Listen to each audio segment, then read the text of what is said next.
तो हाँ जी सर जी। आपने इस जातिका की मुझे कुंडली भेजी है। इसके जो सवाल लिख के भेजे हैं, नौकरी नहीं लग रही और बच्चों के बारे में पूछा है, पति के बारे में पूछा है, घर की आर्थिक स्थिति अच्छी कैसे हो, धन लाइफ में आए, ऐसे ये क्या उपाय करे। तो इसकी अगर मैं कुंडली की मैं बात करूं, कुंडली में शुक्र मुझे अच्छा लगा है, शनि अच्छा है, गुरु अच्छा है, बुध अच्छा है, सूर्य अच्छा है, मंगल रले मिले फल देगा, और राहु पूरी कुंडली में सबसे ज्यादा मुझे ग्रह खराब लगा है। राहु ग्रह खराब है। यहाँ पे जो केतु बैठा है ये रले मिले फल देगा, अच्छे फल भी बुरे फल भी। चंद्रमा भी इसका मुझे खराब लगा है। मतलब वैसे जरा ग्रह अच्छे हैं, लेकिन राहु बड़े लेवल पे खराब है, थोड़ा सा चंद्रमा भी खराब है, केतु रले मिले फल। अब पूरा मैं विस्तार में आपको समझाऊंगा कि ये ग्रह जो अच्छे हैं क्यों अच्छे हैं, क्या अच्छे फल देंगे, खराब ग्रह क्या खराब फल देंगे, और खराब ग्रहों को सही कैसे किया जाए। सबसे पहले देखो जी, जैसे आपने मेरे से कुंडली बनाई है, मैंने आपको बता रखा है कि कुंडली में होते हैं टोटल 12 ग्रह। 12 ग्रह यहाँ पे मैंने दोबारा लिख रखे हैं। एक बार मैं दोबारा रिपीट कर देता हूँ। ये जो एक लिखा है ये है इस जातिका का कुंडली का पहला घर। और पहले घर से इसका देखा जाएगा शरीर कैसा होगा। इसका अगर हमने शरीर देखना है, हेल्थ देखनी है, स्वभाव देखना है, रंग रूप देखना है, पहले घर से देखेंगे। दूसरे घर से धन जोड़ना देखेंगे। तीसरा घर इसके छोटे भाई बहन, चौथा घर माता मकान वाहन, पांचवा घर बच्चों का है, छठा घर शत्रु रोग कर्जा, सातवां घर इसके पति का, आठवें घर से इसकी उम्र देखेंगे, नौवें घर से भाग्य है, दसवां घर काम काज, ग्यारहवां घर आमदनी लाभ इच्छा पूर्ति, और 12वें घर से इसके खर्चे देखेंगे।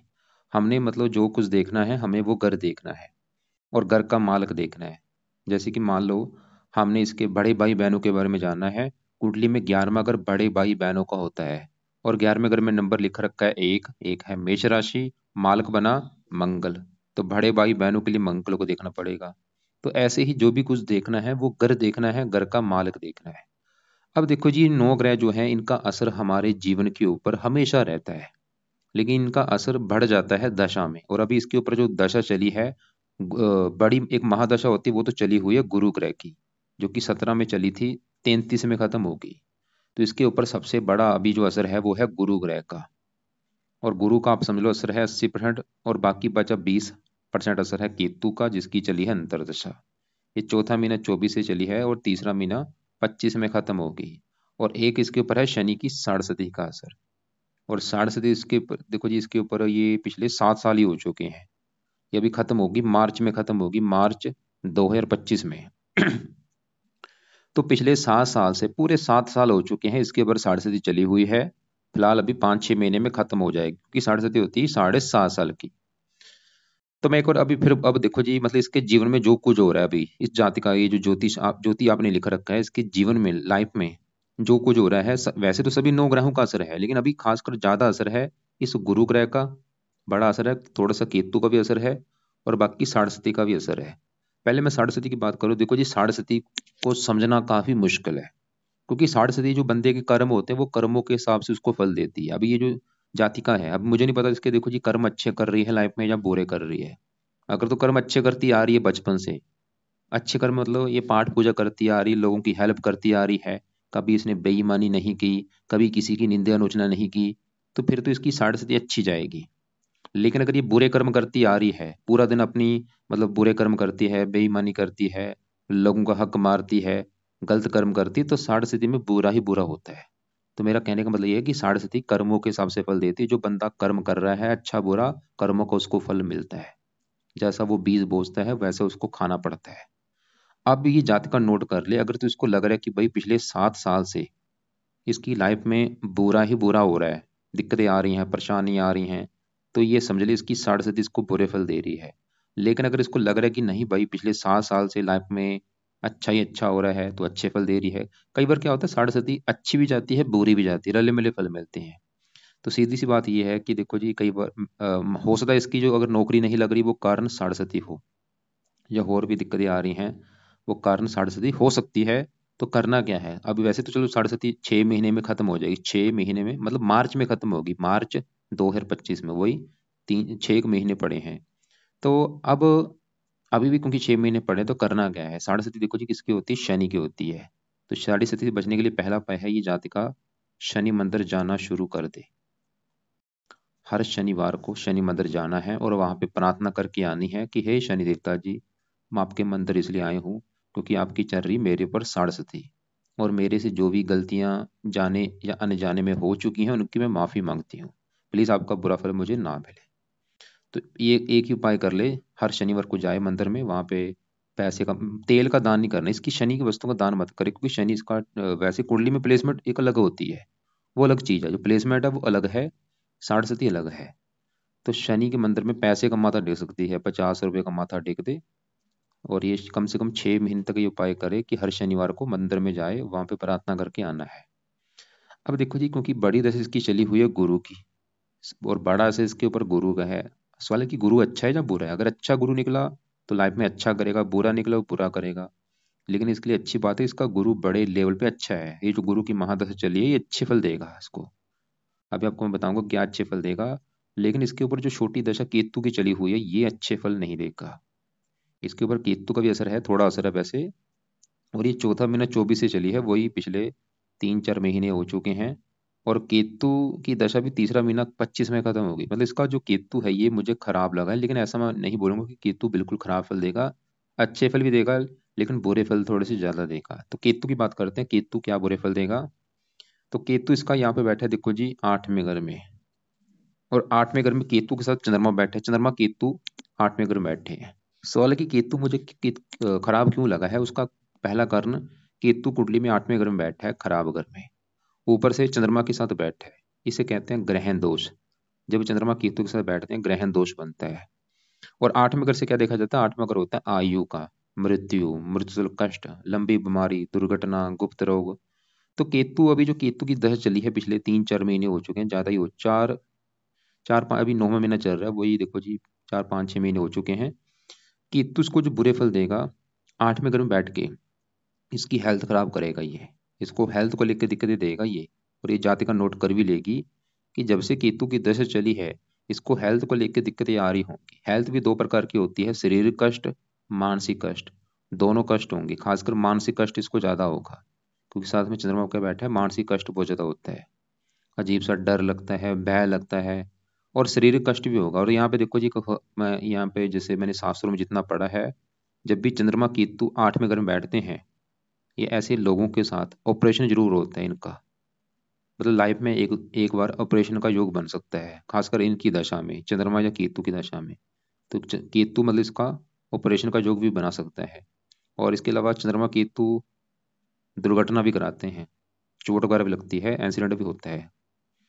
तो केतु हमने क्या देखा कि जो केतु है वो 8वें घर में बैठता है चंद्रमा के साथ, मानसिक कष्ट देगा, शारीरिक कष्ट देगा, हेल्थ खराब करेगा, और भी लाइफ में दिक्कतें, परेशानियां, रुकावटें, स्ट्रगल, चिंता, ये सभी चीजें लाइफ में पैदा करेगा।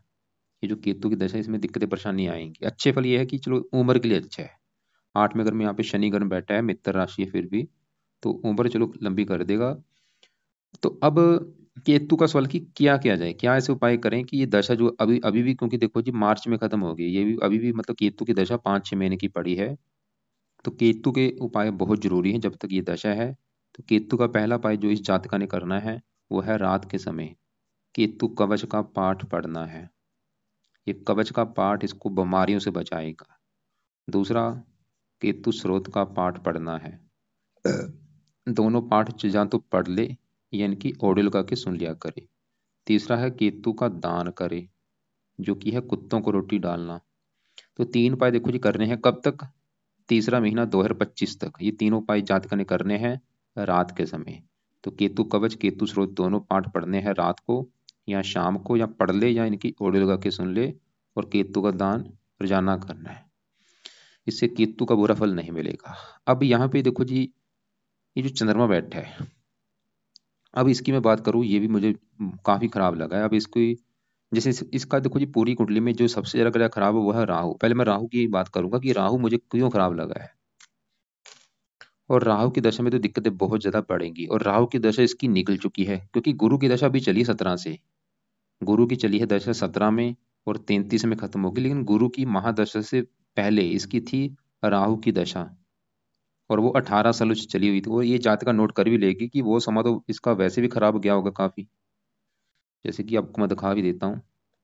अभी देखो दशा इसकी है ये बृहस्पति मतलब गुरु ग्रह, किससे पहले थी राहु की दशा, जो कि 99 में चली थी, 17 में खत्म हुई है। तो राहु इसका भाई बड़े आज भी बुरे फल दे रहा है, लेकिन दशा में बुरे फल बढ़ते हैं आज, मतलब बुरे फल थोड़े से वैसे कम है। तो राहु देखो जी क्यों खराब है, राहु जहाँ बैठा है वो है दूसरा घर, जो कि है इसके जातक की जातिका के धन जोड़ने का घर। इसकी अगर धन की स्थिति जाननी है कि कितनी धनी होगी, कितना इसका बैंक बैलेंस होगा, कितना लाइफ में धन जोड़ेगी, दूसरा घर देखना पड़ता है। दूसरा घर परिवार का भी होता है, इसका परिवार जो फैमिली है वो कैसी होगी, दूसरा घर देखेंगे। दूसरा घर इसकी वाणी का भी, वाणी कैसी होगी। अब देखो जी फार्मूला क्या था, घर का मार्ग देख लो। तो दूसरे घर में क्या लिखा है, नंबर 4, जो कि है कर्क राशि, मार्ग इसका चंद्रमा है। हमें चंद्रमा को भी देखना पड़ेगा धन जोड़ने के लिए, परिवार के लिए, वाणी के लिए। और चंद्रमा के अलावा दूसरे घर में राहु बैठा है, राहु को भी देखेंगे। मतलब दो ग्रह देख के डिसाइड होगा इसके धन जोड़ने के बारे में, परिवार के बारे में, वाणी के बारे में। तो पहले मैं दूसरे घर के मालिक अगर चंद्रमा की बात करूं कि वो अच्छा है कुंडली में या बुरा है, तो इसका देखो जी चंद्रमा है खराब। क्यों खराब है, 3 कारणों से खराब है। पहला कारण खराब होने का, चंद्रमा इस कुंडली में 8वें घर में, खराब घर में आके बैठा है। ये घर अच्छा नहीं, 8वें घर को खराब घर माना गया है। ऊपर से 8वें घर में यहाँ पे जो 10 लिखा है, शनि के घर में बैठा है, दुश्मन के घर में। तीसरा कारण, ये केतु के साथ बैठा है, ग्रहण दोष बना है। तो 3 कारणों से देखो जी चंद्रमा खराब। एक तो 8वां घर, दुश्मन का घर, दुश्मन ग्रह के साथ दोष बन चुका है। तो चंद्रमा क्या खराब फल देगा, चंद्रमा किस घर का मालक है, धन का। धन का मालक है तो धनहीन योग बना है चंद्रमा की वजह से। तो धनहीन योग की वजह से क्या होगा, ये जातका को धनी बनने नहीं देगा। ये इस जातका को धनी अमीर बनने नहीं देगा, उल्टा इसकी धन की हानि होगी। धन बीमारियों के ऊपर खर्च होगा, धन फजूल खर्च होगा, धन फंस जाएगा, धन को लेकर दिक्कतें आएंगी चंद्रमा की वजह से। और दूसरा अगर परिवार का है, परिवार को लेकर दिक्कतें पैदा करेगा। वाणी, वाणी कठोर। और चंद्रमा देखो जी मन का कारक होता है, इसको मानसिक चिंता काफी देगा, मन परेशान होगा इसको। चंद्रमा माता का कारक है, माता को भी लेकर दिक्कतें आती हैं। तो मतलब इसका भाई चंद्रमा सही होना बहुत जरूरी है। अगर चंद्रमा सही होगा तभी ये जाति का धनी बनेगी, ऐसे धनी नहीं बन पाएगी। और आपको मैंने बोला था दूसरे घर में, धन घर में जो राहु बैठा है उसको भी देखना पड़ेगा। तो चंद्रमा तो देखा, वो तो बुरी तरह से खराब है भाई। और अब दूसरे घर में बैठे राहु की मैं बात करूं, चंद्रमा तो खराब है ही, चंद्रमा से भी 100 गुना ज्यादा जो ग्रह खराब है वो है ये राहु। तो राहु देखो जी बैठा है दूसरे घर में, धन के घर में, और वो बैठा है चंद्रमा के घर में। अब उस सवाल की राहु मुझे क्यों खराब लगा है, सबसे बड़ा कारण राहु खराब होने का, ये दूसरे घर में बैठा है चंद्रमा के घर में, और चंद्रमा को अपना ये दुश्मन मानता है। जब राहु का सर काटा गया था, जो शिकायत की थी वो सूर्य और चंद्रमा ने की थी। तब से राहु चंद्रमा सूर्य को अपना दुश्मन मानता है और इनको ग्रहण करता है। ऐसे ही चंद्रमा को ग्रहण किसने किया है भाई, यहाँ पे केतु ने ग्रहण कर रखा है। तो राहु खराब होने का कारण कि ये दुश्मन के घर में, चंद्रमा के घर में बैठा है। तो अब राहु क्या बुरे फल देगा, दूसरा घर है धन का, तो दूसरे घर की हानि करेगा। जैसे कि देखो जी, मेरे घर में मेरा दुश्मन आया है, दुश्मन मेरे घर का नुकसान करेगा, सीधी सी बात है। तो राहु अपने दुश्मन के घर में बैठा है, तो दुश्मन के घर का अच्छा तो करेगा नहीं भाई, दुश्मन दुश्मन के घर का क्या करेगा, नुकसान कर देगा। तो राहु अपने दुश्मन के घर में बैठा है तो दुश्मन के घर का नुकसान। और दूसरा घर है धन जोड़ने का, तो राहु उस जातका को धनी बनने नहीं देगा, उल्टा इसके धन की हानि होगी, धन खर्च होगा, धन फंस जाएगा, धन के लेके दिक्कतें परेशानियां लगी रहेंगी। तो राहु का सबसे बुरा फल इसके धन को लेके आएगा। दूसरा अगर परिवार का है, परिवार को लेकर दिक्कतें आती हैं, परिवार से कई बार बनती नहीं या परिवार से दूर जाना पड़ता है। दूसरा अगर वाणी का है, वाणी इसकी बहुत ज्यादा कठोर करेगा ये राहु, इसको काफी क्रोधी बनाएगा, जिद्दी बनाएगा, लड़ाकू बनाएगा, गुस्से वाला बनाएगा। और इसके गुस्से की वजह से इसके काम भी बिगड़ेंगे। राहु की 3 दृष्टियां भी हैं, यहाँ से बैठा बैठा अपनी 5वीं दृष्टि से छठे घर को देखेगा। और छठे घर में नंबर 8 लिखा है वृश्चिक राशि, ये है राहु की नीच राशि। तो राहु भाई छठे घर को भी खराब कर रहा है बुरी तरह से, क्योंकि नीच राशि है, छठा घर है रोग। राहु इसको रोगी बनाएगा, शत्रु शत्रु बढ़ाएगा, कर्जा कर्जदार बनाएगा। साथ में यहाँ पे पड़ेगी स्ट्रगल, नौवीं पड़ेगी 10वें घर के ऊपर, काम काज में दिक्कतें पैदा करेगा राहु इसके। जो भी नौकरी कारोबार करेगी उसमें दिक्कतें लगी रहेंगी भाई। तो राहु के देखो जी कितने बुरे फल हैं, धन की हानि, परिवार को लेकर दिक्कतें, रोगी बनाना, कर्जदार बनाना, काम काज में दिक्कतें। तो यहाँ पे मतलब इसके लिए राहु के भी उपाय जरूरी हैं, और दूसरे घर के मालिक चंद्रमा के भी उपाय जरूरी हैं। और चंद्रमा सही होगा तभी इसकी लाइफ में धन आएगा, धनहीन, क्योंकि धनहीन जो को बना है भाई, कैसे धनी बनेगी ये बताओ। खराब एक दोष बना हुआ, धनहीन। धनहीन मतलब धन, धन से हीन हो जाएगी ये, चंद्रमा की वजह से बना है। तो यहाँ पे चंद्रमा के भी उपाय जरूरी हैं और राहु के भी उपाय जरूरी हैं। अब पहले मैं यहाँ पे राहु के उपाय की बात करूं, तो राहु का जो पहला उपाय ये जातिका करे वो है, रात के समय राहु कवच का पाठ भी पढ़ लिया करे। दूसरा है राहु स्रोत का पाठ, दोनों पाठ इनको भी पढ़ना है। और इनको तो मैं बोलूँगा चलो 1 महीने के बाद चाहे शुरू कर दे। अभी देखो जी, आज मुझे लगता है मंगलवार बुधवार होगा, तो अभी जो शनिवार आएगा, शनिवार से केतु कवच केतु स्रोत दोनों पाठ शुरू कर दे, या वैसे शनिवार से शुरू कर दे। ये केतु कवच केतु स्रोत पढ़ने पाठ शनिवार से शुरू करने हैं। और 1 महीने के बाद राहु कवच राहु स्रोत भी रात को पढ़ लिया करें। और राहु का तीसरा उपाय है, राहु का करना है दान। और दान तो मैं बोलूंगा कल से शुरू कर दे करना। क्या दान है वो वीडियो में भेज दूंगा, जितना हो सके दान ये किया करे। और राहु का दान करना है लाइफ टाइम। लेकिन जो केतु का दान मैंने बोला है, जब तक केतु की दशा है तब तक कर ले, उसके बाद चाहे छोड़ दे, या लाइफ टाइम केतु का भी दान कर सकती है। राहु का दान लाइफ टाइम। और राहु के लिए करनी है शिव जी की पूजा उपासना। शिव जी जो है, राहु है शिव जी का भक्त। अगर ये जाति का शिव जी की पूजा उपासना करती है, राहु अच्छा हो जाएगा। तो शिव जी की पूजा उपासना का मतलब ये है कि रोजाना शिव जी के मंदिर जाना शुरू कर दे। वहां पे जाके बैठ के ओम नमः शिवाय का जाप करे, शिव चालीसा पढ़े, सोमवार का व्रत रखे, कथा करे, आरती करे। इससे राहु अच्छा होगा, शिव जी तो अच्छा होगा ही। और शिव जी भी इसकी मनोकामना पूरी करेगा अगर शिव जी अच्छा हो गया। और शिव जी अच्छा हो गया, राहु भी शांत हो जाएगा, राहु भी कष्ट इसको नहीं देगा, वो अपना बुरा फल छोड़ देगा। तो राहु के भाई 4 उपाय जातक ने करने हैं। अब यहाँ पे चंद्रमा की बात करता हूँ कि चंद्रमा के क्या उपाय हैं। तो चंद्रमा का देखो जी, जो पहला उपाय है वो है सुबह के टाइम चंद कवच का पाठ ये जातका ने पढ़ना है, या इसको ऑडियो लगा के सुना करे। दूसरा उपाय है, चंद्रमा के जो देवता हैं वो है शिव जी, तो शिव जी की पूजा उपासना करनी पड़ेगी यहाँ पे भी। आप यहाँ पे देखो जी, एक शिव जी की पूजा उपासना से इसके 2 ग्रह अच्छे हो रहे हैं। शिव जी की पूजा उपासना से चंद्रमा भी अच्छा हो रहा है, राहु भी अच्छा हो रहा है। तो शिव जी की पूजा उपासना इसके लिए बहुत बड़ी जरूरी है। शिव जी की पूजा उपासना का मतलब मैंने क्या बोला है कि रोजाना शिव जी के मंदिर जाना है, और वहां पे जाके बैठ जाए, बैठ के आंखें बंद करके मन टिका के ओम नमः शिवाय, ओम नमः शिवाय ये जाप करे।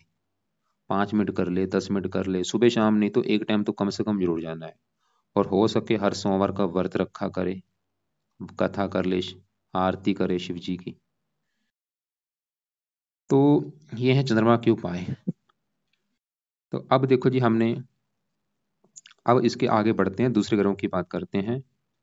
और यहाँ पे सूर्य, बुध, गुरु, जिसकी गुरु की बड़ी दशा भी है उसकी मैं बात करता हूँ कि गुरु इसका मुझे क्यों अच्छा लगा है, क्या अच्छे फल देगा।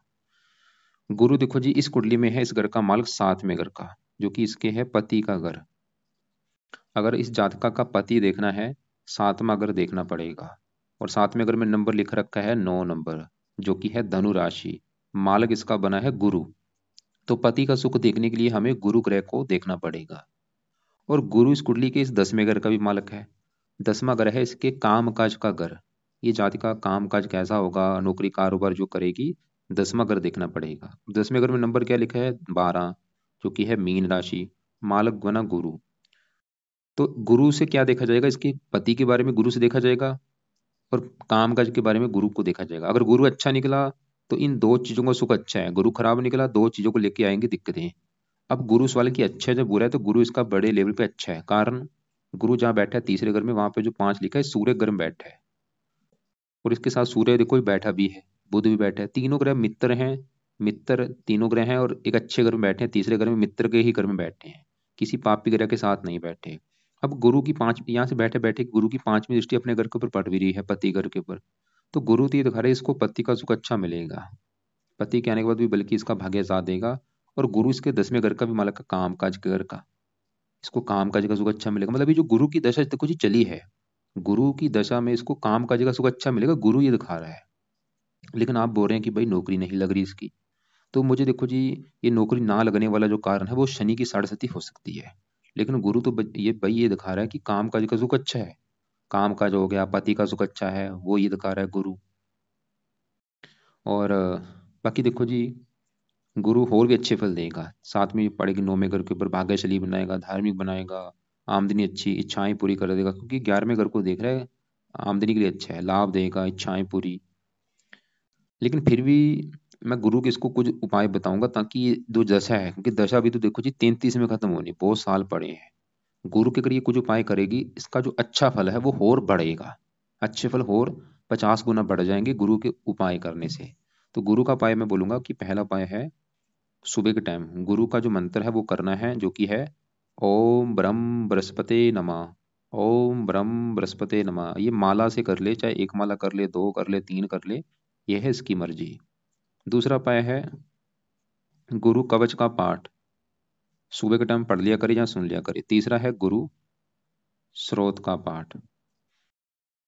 तो दोनों पाठ पढ़ने हैं या सुनने हैं, और गुरु का मंत्र करना है। इससे गुरु के अच्छे फल कई गुना बढ़ेंगे। अगर मान लो थोड़ा बहुत बुरा फल कोई होगा, वो कम हो जाएगा। अब गुरु के साथ देखो जी, बुध बैठा है, सूर्य बैठा है। सूर्य की बात करूं, सूर्य यहाँ पे तीसरे घर में जो 5 लिखा है, ये सिंह राशि सूर्य का अपना ही घर है। सूर्य इसका बहुत अच्छा है, क्योंकि अपने ही घर में बैठा है, रवि कृत राजु को बना है। तीसरे घर में बैठ के सूर्य इसको पराक्रमी बनाएगा, साहसी बनाएगा, उद्यमी बनाएगा, मेहनती बनाएगा, और भी कई अच्छे फल। अब इसी घर में बुध बैठा है। बुध देखो जी सूर्य के साथ बैठा है, सूर्य के घर में ही बैठा है, ये जो 5 है सूर्य ग्रह है, अपने मित्र के घर में बैठा है। बुध भी इसका बड़े लेवल पे अच्छा है। क्या अच्छे फल देगा? बुध है इस घर का मालिक चौथे घर का और पहले घर का। चौथा घर तो है इसकी माता मकान वाहन का घर, और चौथे घर में 6 लिखा है, कन्या राशि मालिक बुध। बुध इसको माता मकान वाहन का सुख अच्छा देगा, लेकिन माता संबंधी चंद्रमा की वजह से दिक्कतें थोड़ी सी आएंगी। और शनि भी चौथे घर में बैठा माता घर में, ये भी थोड़ी सी माता का बीमार होना या मन मुटाव होना दिक्कत देगा। लेकिन चौथे घर का मालिक बुध तो अच्छा है, मकान वाहन के लिए अच्छा है। और बुध इस पहले घर का मालिक है, जहाँ पे 3 लिखा है, मिथुन राशि मालिक बुध। पहला घर इसका है शरीर से, शरीर सेहत स्वभाव रंग रूप। शरीर चला गया तीसरे घर में। बुध इसको मेहनती साहसी भी बनाएगा, और वैसे भी इसका शरीर अच्छा लगेगा। लेकिन देखो जी, बुध इसका अस्त बैठा है तो अच्छा, लेकिन अस्त बैठा, अस्त की वजह से इसका अच्छा फल थोड़ा सा कम हो चुका है। देगा अच्छे फल ही, बस अच्छे फल थोड़े से कम हो चुके हैं। तो अब इसके लिए क्या करना है आपको मैं बता देता हूँ। तो सूर्य अच्छा है, बुध अच्छा है, गुरु अच्छा है। और अब इसके पहले घर में शुक्र की मैं बात करूं, तो शुक्र है इस घर का मालिक 5वें घर का, जो कि इसकी है संतान का घर। संतान देखनी है 5वां घर, 5वें घर में नंबर लिखा है 7, जो कि है तुला राशि मालिक शुक्र। संतान के लिए हमें शुक्र को देखना पड़ेगा, जो कि बैठा है पहले घर में बुध के घर में, मित्र की राशि। शुक्र इस कुंडली में योग कारक भी है। तो शुक्र तो ये दिखा रहा है इसको संतान का सुख अच्छा मिलेगा, पढ़ा लिखा बनाएगा, बुद्धिमान बनाएगा, शुक्र ही दिखा रहा है। और शुक्र पहले घर का अच्छा कर देगा, इसको सुंदर बनाएगा, आकर्षक बनाएगा, संगीत गीत कला में रुचि होगी, और भी फिल्म इंडस्ट्री जुड़े कामों में रुचि होगी। मतलब शुक्र के जुड़े भी ये काम कर सकती है। शुक्र के जुड़े काम कौन से हैं वो लिख लो। फिल्म इंडस्ट्री जुड़ा कोई भी काम हो गया, जैसे कि अभिनेता, संगीतकार, गीतकार, ब्यूटी पार्लर का काम हो गया, मैरिज ब्यूरो हो गया, विवाह से संबंधित काम हो गया, रेस्टोरेंट हो गया, लेडीज के जो जुड़े काम होते हैं, और भी ज्वेलरी का काम हो गया, रेडीमेड काम हो गया। और शुक्र की अभी इसकी दशा चलेगी तीसरा महीना 25 के बाद। तीसरा महीना 25 के बाद आएगी शुक्र की दशा। तो शुक्र की जो दशा है वो इसके मतलब वो समय अच्छा होगा। अभी चलो केतु की दशा ये थोड़ी सी दिक्कतें पैदा कर रही है, लेकिन शुक्र फिर भी अच्छा है।